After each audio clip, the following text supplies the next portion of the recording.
प्रदेश की सरकार ने आप लोगों को बिल्कुल रिलैक्स कर दिया है। आप स्कूल बच्चों को समय से भेजें, आप लोगों को किताबें मिलेंगी। नगर के सभी बच्चे अपने अपने स्कूलों की तरफ जा रहे हैं। हम चाहेंगे हमारे नगर का प्रत्येक बच्चा, कोई भी बच्चा शाला जाने से छूटे नहीं, वंचित नहीं रहे, ऐसी हमारी कोशिश। अपने तो भविष्य खराब है ही है, तो बच्चन को तो देखना है आगे चल के। अब बस रात को तो पढ़ नहीं पाते, दिन में पढ़ जाते इतने, एक आध घंटा का टाइम मेरा बस। बिजली नहीं है घर में? हाँ, घर में बिजली नहीं है। लागे ही नहीं रहे। गरीबी बहुत बुरी चीज होती है, आदमी को निकम्मा बेकार बना देती है गरीबी। गरीबी ऐसी होती है कि रोड पे चलने के लायक नहीं, छोड़े चलो और वो गिर पड़े।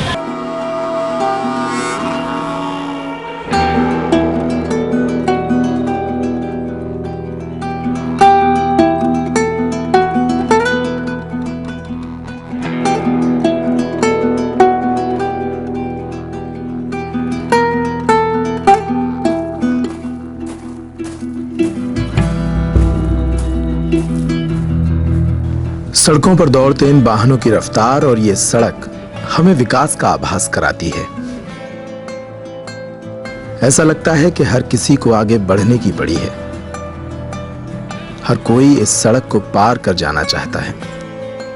ऐसे लोग जो अक्सर इन सड़कों पर दौड़ रहे चार पहिया वाहनों के कंप्लीट एसी कक्षों में बैठे रहते हैं, उन्हें यह पता नहीं लगता कि सड़क के दोनों तरफ कुछ रास्ते पथरीली डगर से होते हुए मुसीबतों की बस्ती की ओर भी जाते हैं। ऐसी बस्तियां जहां न बिजली है न पानी, मिट्टी की दीवारों और पॉलीथिन की छतों के भीतर रहने वाले ऐसे लोग जिनके कानों तक नेताओं द्वारा किए जाने वाले विकास के दावे भी नहीं पहुंच पाते।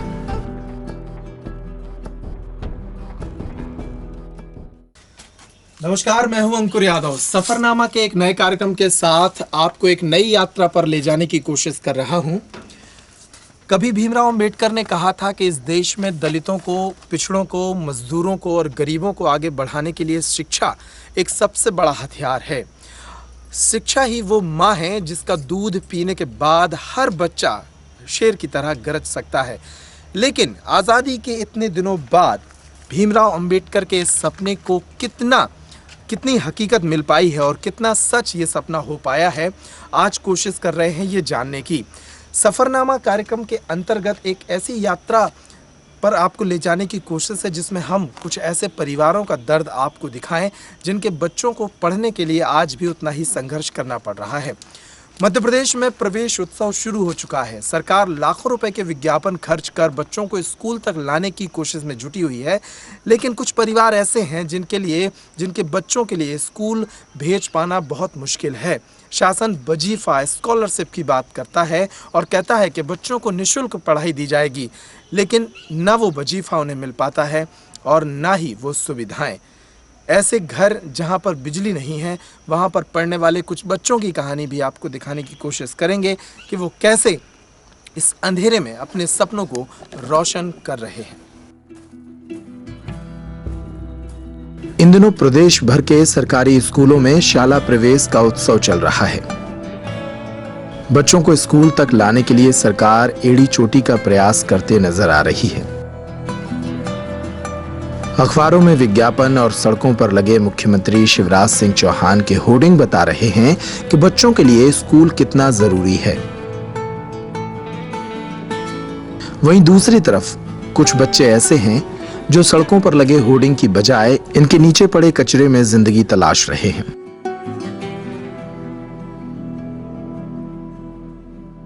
कुछ बच्चे ऐसे हैं जो बगैर किसी मदद के मुश्किलों से भरी किताब में छपे संघर्ष के पाठ पढ़ रहे हैं। अब अखिलेश को ही ले लीजिए। 10 बाई 10 का एक कमरा है जिसमें माता पिता और एक छोटा भाई भी रहता है। उसकी जन्म तिथि, उसका जन्मदिन है, इतनी जल्दी संदेश कैसे पहुंचेगा? क्या नाम है बेटा? अखिलेश। अखिलेश। स्कूल जाते हो? हाँ। कौन सी क्लास में पढ़ते हो? इस साल से 7 में पढ़ना। 7वीं में पढ़ते हो। कौन से स्कूल में पढ़ते हो? हम यहीं पर पढ़ते हैं, नौगांव रोड एक्टिव में। अच्छा, पिताजी क्या करते हैं? मजदूरी करते हैं पिताजी। मजदूरी करते हैं। अम्मा भी करती हैं? हाँ। दोनों लोग करते हैं। तो अभी दोनों लोग मजदूरी करने गए हैं आपके मम्मी मम्मी पापा? पापा मध्य भी करेंगे। आप लोग घर पे ही हो? दोनों भाई हो? हाँ। तुम्हारा क्या नाम है? अरविंद अरविंद। तुम कितने में पढ़ते हो? 6 में पढ़ना है इस साल। बिजली का कोई साधन भले ही नहीं है, लेकिन आंखों में भरे सपने इस तरह रोशन हैं कि रात का अंधेरा भी दिन के उजालों सा लगता है। ये इस मोहल्ले में लोगों के लिए बिजली का इंतजाम है। ये देखिए, ये है यहाँ की अटल ज्योति। शासन बहुत बड़े बड़े विज्ञापनों को दिखाकर, अखबारों में प्रकाशित कराकर और अटल ज्योति अभियान की तारीफ़ें कर रही है। और ये छतरपुर शहर का हिस्सा है और यहाँ की अटल ज्योति ये है। लकड़ी के खंभे पर एक चाइना मेड टॉर्च टंगी हुई है और इस इलाके में रहने वाले लगभग 200-250 परिवारों के लिए इसी तरह के टॉर्च इनके लिए रोशनी का प्रतीक बन गए हैं और इन्हीं से काम चलता है। जब कहीं आना जाना हो तो इसको लकड़ी से बाहर निकाल लिया और उपयोग कर लिया, और नहीं तो इसको ऐसे लकड़ी में डाल के और उपयोग करते हैं। तो ये अटल ज्योति है और ये बहुत दूर का इलाका नहीं है। आप पीछे देख सकते हैं, ये छतरपुर शहर है और ये छतरपुर शहर से लगा हुआ एक हिस्सा है, एक पहाड़ी।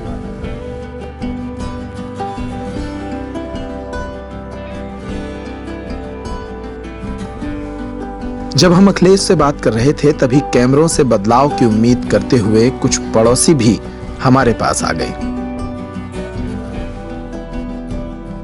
यहां रहने वाले धनीराम अनुरागी ने बताया कि हाल ही में आंधी पानी के कारण उनके मकान का छप्पर बिखर गया है।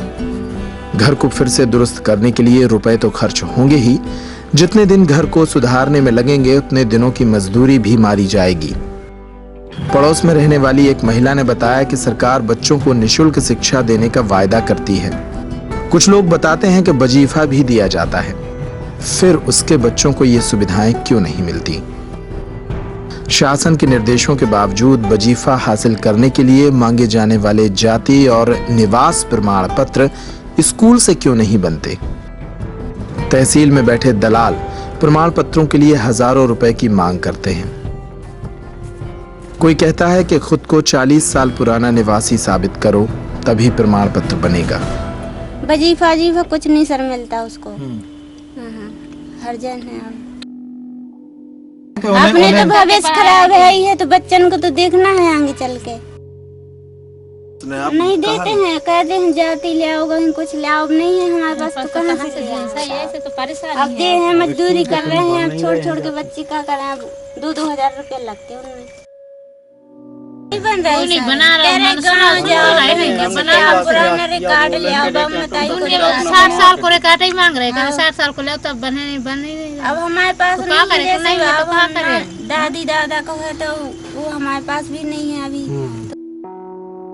अच्छा, आप लोग तो जिंदगी भर मजदूरी करते रहे बच्चों को सर करते हैं और कहीं काम ही का है हमारा। अब जे है धूप में लपट में बच्चे पड़े रहते हैं, हमारे काम पे चले गए, अब कौन है उनको देखने वाला? छतरपुर शहर से सटी सौरा पहाड़ी पर ऐसे कई अखिलेश और कई धनीराम हैं जिन्हें ऐसी मुसीबतों के साथ रहने की आदत हो गई है। ये लोग अब सरकार या प्रशासन से मदद मांगना भी छोड़ चुके हैं। अब यही है झोपड़ियों में पड़े थे वही आदमी डरवा देता है। आज तोड़ने वाले आ रहे हैं, आज कुछ करने वाले आ रहे हैं, तो उसी में जी लगा रहता है। इन्हें इस बात पर पूरा यकीन है कि सरकारें तभी उनकी बात सुनती हैं जब चुनाव नजदीक हों। जब चुनाव हुआ था, जब तो बार बार आते थे, कहूँ ललता यादव, कहूँ कौन यादव, अब तक कोई भी नहीं आता है।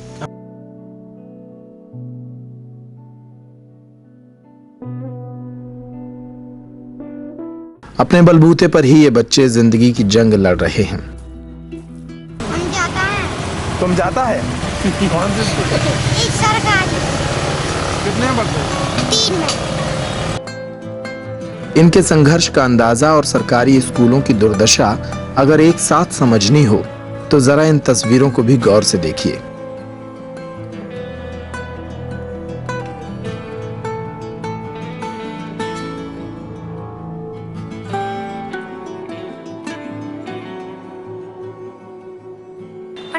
पट्टी लगवाए हैं और टेबल रख रहे हैं, कुर्सी रख रहे हैं।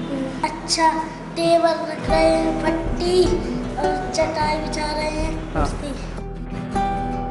जिन बच्चों के नाम पर शालाओं में प्रवेश उत्सव चल रहा है, उन्हीं बच्चों को स्कूल की साफ सफाई, बैठक व्यवस्था और जूठी प्लेटें धोने का काम भी करना पड़ रहा है। जिला शिक्षा अधिकारी SN तिवारी ने अपनी बेबसी को कुछ इस तरह बयां किया। नहीं, ऐसा नहीं है। ये तो सब टीचर और यहाँ के सब लोग, ये तो एक सामाजिक काम है। बच्चों को ये भी शिक्षा मिलती है कि सब मिलजुल करके काम करें। जब हम लगे हैं तो हमारे साथ बच्चे भी लगे हैं। में हम काम नहीं करते क्या? सही बात ये रहता है। सही जब सब सहयोग लेते हैं। अब हम पत्थर उठाने लगेंगे, बच्चा भी उठा करके उधर फेंकने लगेंगे, परिसर साफ हो जाएगा। जो बच्चे स्कूल जाते हैं उन्हें स्कूल में काम करना पड़ता है। शिक्षा तो बोनस की तरह है, लेकिन कुछ ऐसे बच्चे भी हैं जो खुद अपने परिवार का भरण पोषण करने के लिए स्कूल नहीं जा पाते। इन बच्चों के लिए भी कागजों में कई योजनाएं हैं, लेकिन इनका भाग्य भी कबाड़ के इसी ढेर में कहीं टूटा फूटा पड़ा है।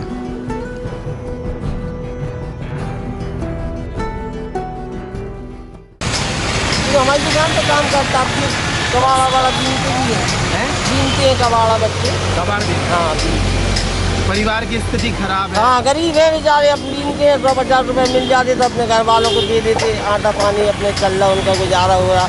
कोई ऐसे हैं इनके बाप ही नहीं कमा रहे बेचारे।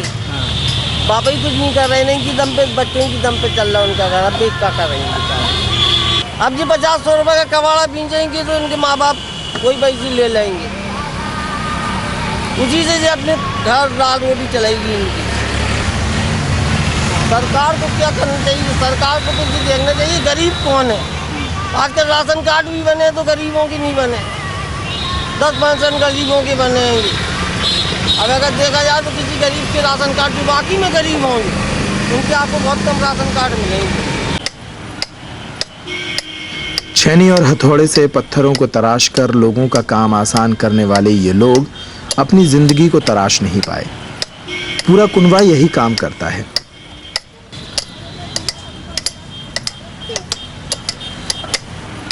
कहते हैं 40 साल हो गए यहाँ रहते हुए, लेकिन खुद के लिए एक छत भी ना बना पाए। हम लोग रह रहे 40-50 साल से। तब से आज तक कोई ठिकाना नहीं मिला? ठिकाना नहीं, जहाँ जाते वहाँ से हटा देते और पेट भर देते हैं कि हाँ तुम लोगों को जगह मिलेगी। उधर कोई कुछ देता ही नहीं। अभी हमारे साथ जो महिला खड़ी हैं, इनका नाम सोनकली है, जो बता रही हैं कि उनका परिवार लगभग 45 सालों से छतरपुर में रह रहा है। देश में आबादी बढ़ने के कितने नुकसान हैं, वो सोनकली की पूरी कहानी को सुनकर उसका अंदाज़ा लगाया जा सकता है। सोनकली की जिसको ये मढ़िया कहते हैं, उस मढ़िया से महज 5 या 10 फीट दूर एक तेज रफ्तार सड़क है, जिस पर चलने वाले वाहन विकास की कहानी कहते हैं। और सड़क के इस तरफ बनी सोनकली की ये मढ़िया, उसको देख लीजिए। एक पूरे परिवार की गृहस्थी इस मढ़िया से चलती है। और अभी एक दिलचस्प बात ये अभी सोनकली ने बताई है कि जो ये 10-15 फीट की मढ़िया है, अब एक लड़के की शादी हो गई है तो इसी में उस लड़के के परिवार को भी रहना है। तो उस लड़के के परिवार के लिए इसी मढ़िया में से एक पार्टीशन किया जा रहा है, इसे बांटा जा रहा है। 4 बच्चे जो छोटे हैं, ये मेरे साथ खड़े हैं, ये भी अपने माँ के साथ ही उसके काम में हाथ बटाते हैं, लेकिन स्कूल नहीं जा पाते। तो स्कूल जाने के लिए जो प्रबंध हमारी सरकारें कर रही हैं, ऐसे बच्चों के लिए कुछ सोचने की आवश्यकता है, क्योंकि ये बच्चे अगर अपने परिवार के साथ संघर्ष में ही लगे रहेंगे तो फिर स्कूल के तमाम प्रवेश उत्सव सब बेमानी नजर आएंगे। बांस और पॉलीथीन से बने इस 10 बाई 10 के मकान में ही सास और बहू एक साथ रहते हैं। इनकी परेशानी में भी कुछ बहुएं अपने लिए संदेश खोज सकती हैं।